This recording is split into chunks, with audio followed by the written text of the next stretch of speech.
Bueno, tercer ejercicio.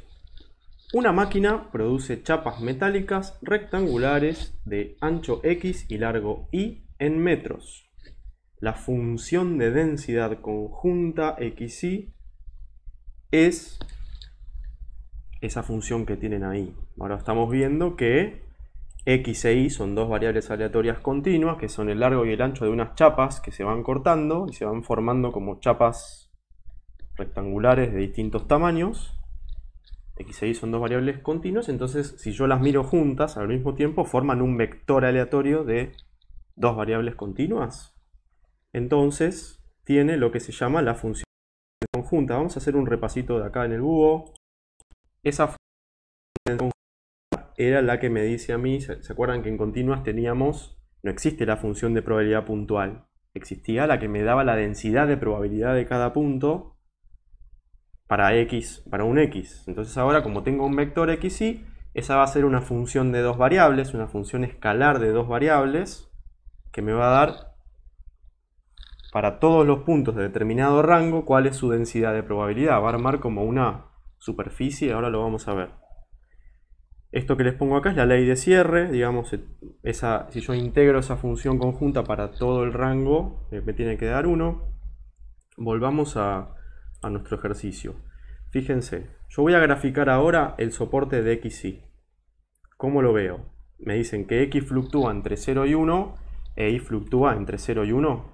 Si yo voy a un plano, ahora en este plano, fíjense ustedes, imagínense un plano, van a vivir las dos variables. Este es un rectángulo, nosotros le vamos a llamar recinto o soporte o rango de la conjunta al dominio de la conjunta. Y por encima de ese plano va a estar definida mi función de densidad XY conjunta, que es ese 18x cuadrado por Y por 1 menos Y, que es una superficie que va a estar arriba y es la que me va a ir diciendo para todos los puntos cuál es la densidad de probabilidad. Dice ahí llanamente. Yo acá no les voy a hacer el gráfico 3D, pero les voy a mostrar con esa escala de colores que les puse ahí. Fíjense que es como una mancha. Las partes más oscuras que están hacia el costado son las zonas donde hay más densidad de probabilidad. Si yo hiciera el gráfico me quedaría como una función que es más alta en esta zona y más alta en esta zona y más baja en esta zona. Acá va a haber, uno va a esperar que ocurran con más frecuencia, entonces, así se lee, ¿no? La densidad. Uno va a esperar que ocurra con más frecuencias valores de X que estén en esta zona y valores de, o sea, entre 1 y 0,8 y valores de Y que estén acá en esta zona entre 0,4 y 0,6. Espectacular. Bien, vamos a calcular algunas probabilidades. En las variables continuas de una dimensión, para calcular probabilidades yo tenía que integrar la función de densidad. Si yo integraba una función de densidad de una variable, me daba un área.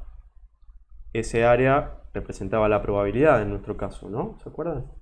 Ahora va a ser, le pegamos un salto a una dimensión más. Yo voy a tener que integrar esta función de dos variables, función escalar de dos variables, en una zona, en un plano, en una superficie, ¿no? Y voy a obtener un volumen, ese volumen que es la superficie debajo de la función escalar, me va a representar la probabilidad. No se olviden de ahora activar la imaginación tridimensional en esta parte de la materia. Yo acá les puse distintos eventos, 1, 2, 3 y 4. Vamos a ver cómo identificamos esos eventos y calculamos las probabilidades. 1. Que el largo de una placa sea mayor que 0,8.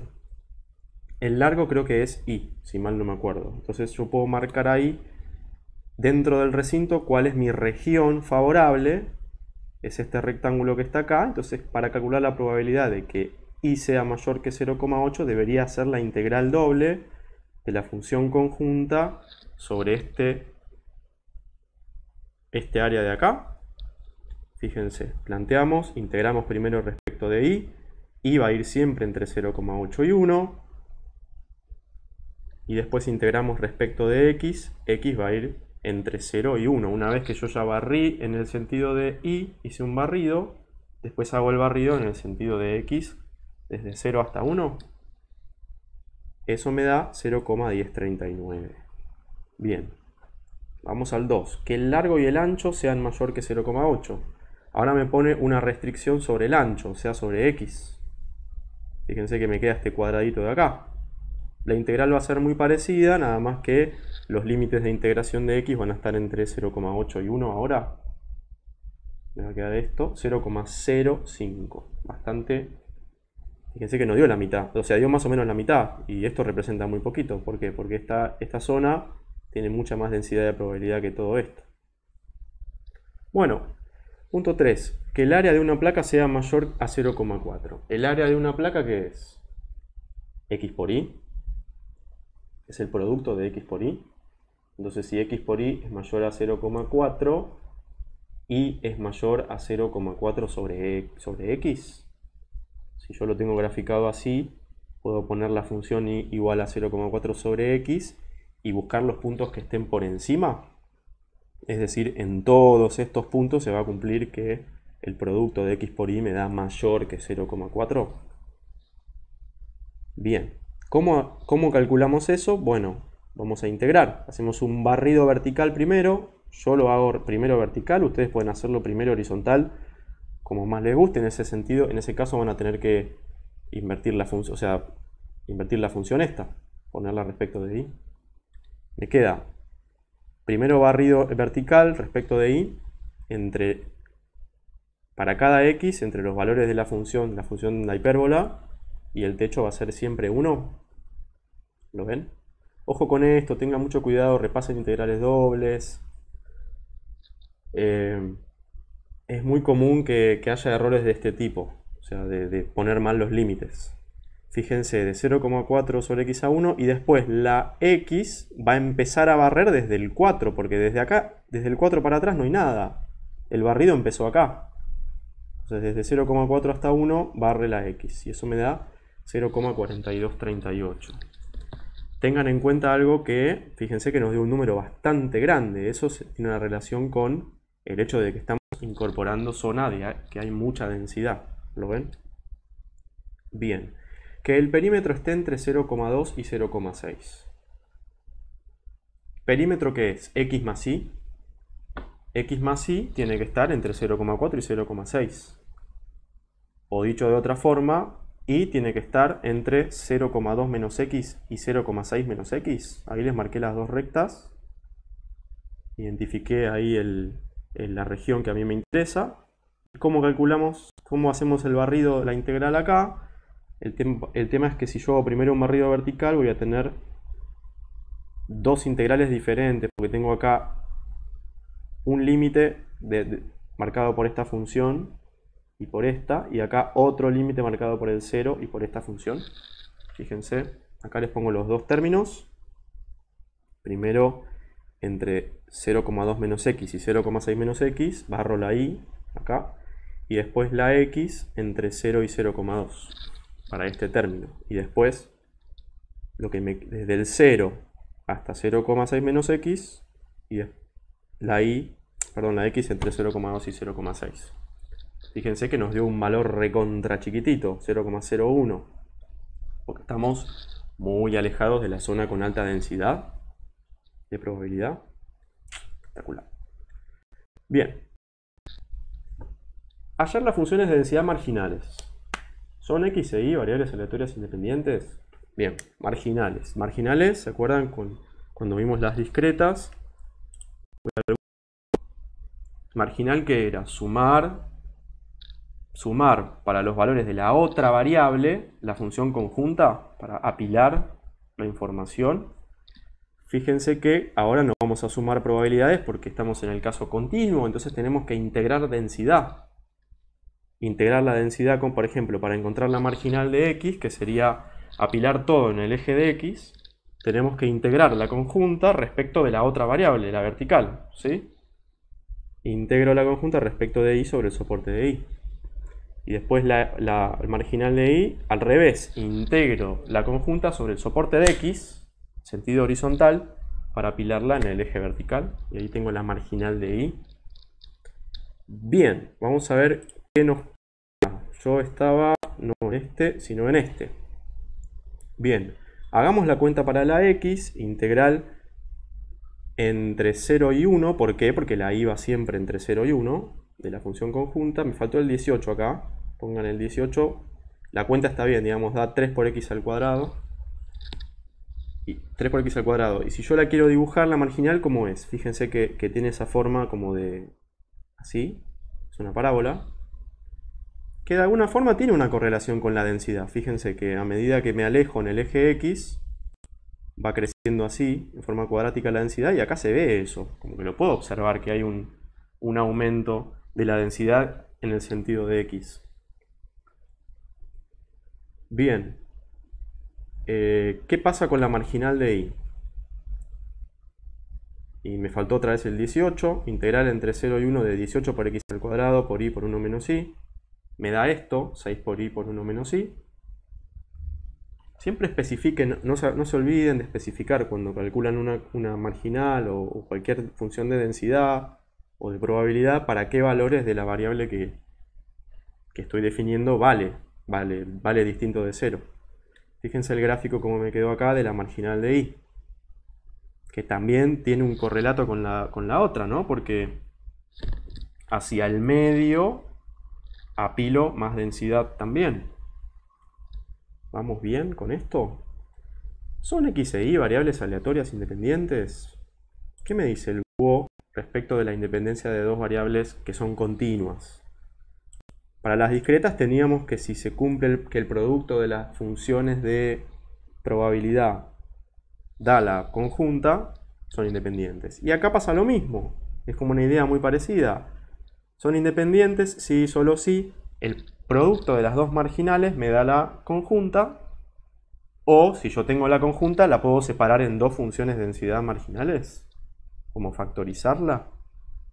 Vamos a chequear que en nuestro caso, si yo agarro y multiplico 3 por x al cuadrado por 6 por y por 1 menos y, me da 18x al cuadrado por y por 1 menos y, que es la conjunta que teníamos originalmente.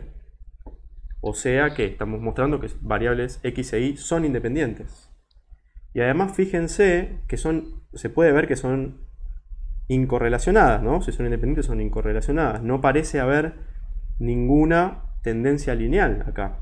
Para la media de y dado x, para la media de x. O sea, como no parece haber una recta o una tendencia lineal, ¿sí? Acuérdense lo que veíamos antes. Si x e y son independientes, son incorrelacionadas. O sea, tienen covarianza 0. ¿Está? Pero no vale la vuelta. O sea, si tienen covarianza 0, no puedo decir que son independientes. ¿Estamos con esto? Hallar la esperanza de la superficie de material metálico que será necesario para fabricar 10 chapas. Ok, yo tengo 10 chapas distintas. Cada chapa tiene su ancho y su largo. Entonces yo necesito saber cuánto metal voy a tener que usar, cuántos metros cuadrados de metal voy a tener que usar para fabricar, por ejemplo, hagan de cuenta que tienen un pedido de 10 chapas y necesitan como programar los materiales de producción y saber, obtener una idea de en promedio cuánto metal van a necesitar. Vamos a definir algunas variables. Por ejemplo, S sub T, superficie de material metálico necesaria para fabricar 10 chapas. Yo quiero calcular la esperanza de esa variable. Y S va a ser la superficie de una placa individual. La voy a llamar así. S a una sola placa. Y a S, como yo les decía, se calcula como el producto entre el ancho y largo, ¿no? X por Y. Esa es una función de variables aleatorias, como las que ya trabajamos. Entonces, S sub T va a ser la suma de 1 a 10 de las superficies de 10 placas distintas. Tienen que ser distintas las placas porque son todas diferentes, ¿no? Acuérdense que S es una variable aleatoria, va fluctuando. Entonces yo voy a hacer S de la primera, más S de la segunda, más S de la tercera y así. S sub T se compone o se define como una suma de variables aleatorias. Que es muy distinto, esto es un error común, por eso se los marco acá, a agarrar S y decir, bueno, si yo tengo 10 chapas, ¿qué hago? Multiplico por 10 la superficie de una chapa. Eso estaría mal en el sentido de que ustedes acá me están diciendo que S es una sola variable y yo voy a que esa sería la superficie de una sola placa, y yo lo voy a replicar 10 veces haciendo de cuenta de que todas las chapas subsiguientes tienen toda la misma superficie, y no es así. Cada chapa tiene su propia superficie aleatoria. ¿Lo ven? Por eso necesito sí o sí diferenciarlas acá. Esperanza de S sub t es la esperanza de la sumatoria de las x sub i por i sub i. Ahora, esperanza de la... ¿Qué pasa? ¿Cómo hago para pegar el salto acá? Esperanza de la suma es suma de las esperanzas. O sea, me queda sumatoria de esperanzas de las x sub i por i sub i. Ahora, como todas las x sub i, x i por i sub i, todas tienen las mismas distribuciones, porque todas vienen del vector que vimos recién hace un ratito. Entonces todas van a tener las mismas esperanzas. Y ahí sí me va a quedar, si yo sumo 10 veces algo que es la misma esperanza una y otra vez, me va a quedar 10 veces la esperanza de x por y. Ahora, ¿cómo es la esperanza de x por y? ¿Qué tengo que hacer? Integral doble de x por y por la función conjunta. Por diferencial x por diferencial y. Bueno, es calcular esa integral. El tema es que yo ya sé del ejercicio del inciso anterior que x e y son independientes. Entonces tienen covarianza 0. Y si tienen covarianza 0, vean la fórmula de la covarianza. ¿Qué pasa cuando la covarianza vale 0? Yo puedo pasar para el otro lado la esperanza de x por la esperanza de y. Agarren ahora, pongan pausa y vayan a la fórmula de la covarianza. Me queda que la esperanza de x por y es el producto de las esperanzas si las variables son independientes. Por eso, me faltó acá una partecita. Acá dice 10 por esperanza de x por esperanza de y. Que yo las calculé usando las funciones de densidad conjuntas marginales que tenía antes. Y me da 3,75 metros cuadrados. Les pido disculpas por este bache, no sé qué habrá pasado. Pero recuerden, moraleja final, siempre que tengan esperanza de un producto de dos variables, va a ser el producto de las esperanzas si y solo si las variables sean independientes. Terminamos con este y vamos para el último